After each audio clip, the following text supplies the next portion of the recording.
పట్టుకుంటాడు, కొనుకొచ్చుకుంటాడు, ఓపెన్ చేస్తాడు, ప్రచారాలు దంచుతాడు. ఇక పెట్టిన పోయి కట్టి నీళ్లు, కత్తెరలు, రిబ్బన్లు దంచుకోవాలి. ఇగో ఈడికి వచ్చి ఓపెన్లు చేయాలి. కేసీఆర్ గారి మీద బురద చల్లాలి. పేదోడికి రుకో జరా సబర్ కరో. నువ్వు కడితే 10 ఏళ్ళు టెంకాయ కొట్టనిక రిబ్బన్ కట్ చేయనిక నీకు సమయం దొరకలేదా? నిజంగానే నువ్వు సనత్ నగర్ టిమ్స్ కట్టినా, అల్వాల్ టిమ్స్ కట్టినా, ఎల్బీ నగర్ టిమ్స్ కట్టినా, వరంగల్ హాస్పిటల్ కట్టినా, ఉస్మానియా హాస్పిటల్ కట్టినా 10 సంవత్సరాలు చంద్రశేఖర్ రావు గారే ముఖ్యమంత్రిగా ఉన్నారు.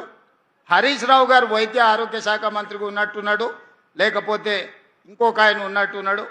మీ కుటుంబమే ఉంది కదా, మీరెందుకు రిబ్బన్ కట్ చేయలేదు? మీరు ఎందుకు ప్రారంభించలేదు? ఎందుకు మీరు పేదల కోసం సేవలు అందించాలనే ప్రయత్నం చేయలేదు?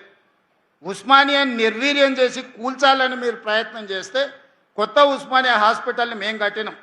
మీరు జీవోలు ఇచ్చి టెంకాయలు కొట్టి మీరు ఏం కట్టుకున్నారు? 1000 ఎకరాలల్లో ఎర్రవల్లిలో ఫామ్ హౌస్ కట్టుకున్నారు. ఒక్క రోజాన ఆలస్యమైందా?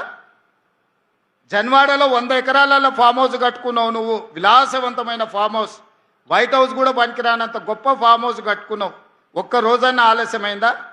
మీ చెల్లెలు శంకర్పల్లిలో ఫామ్ హౌస్ కట్టుకుంది, ఎప్పుడైనా ఆగిందా? మీ బావ మొయినాబాద్లో ఫామ్ హౌస్ కట్టుకున్నాడు, ఎప్పుడైనా ఆగిందా?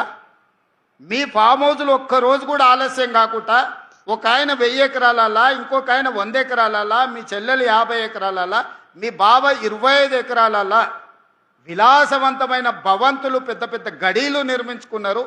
సరైన సమయంలో అవి పూర్తయినాయి. కానీ మా పేదలకు అందించే ఒక్క హాస్పిటల్ అన్న మీరు కట్టి చూపించిండ్రా? పూర్తి చేసిండ్రా? ప్రారంభించిండ్రా? పేదలకు వైద్యాన్ని అందించిండ్రా? ఇంకా కూడా ఆత్మ పరిశీలన చేసుకోకుండా, ఏ మాత్రం సమాజం గమనిస్తుందని సిగ్గుపడకుండా నోటికొచ్చిన అబద్ధాలు చెప్పి బతకాలనుకుంటారు. తెలంగాణ ఉద్యమం అప్పుడు రాష్ట్ర సాధన కోసం మీరు ఎన్ని అబద్ధాలు చెప్పినా, ఎన్ని తప్పులు చేసినా ఆ ప్రొఫెసర్ కోదండరామ్ గారి ముఖం చూసి మేము అందరం ఊరుకున్నాం. బాగైందా? ప్రతిదానికి ఓవర్ ఎక్స్ప్రెషన్. అబ్బా ఇప్పుడు అనండి.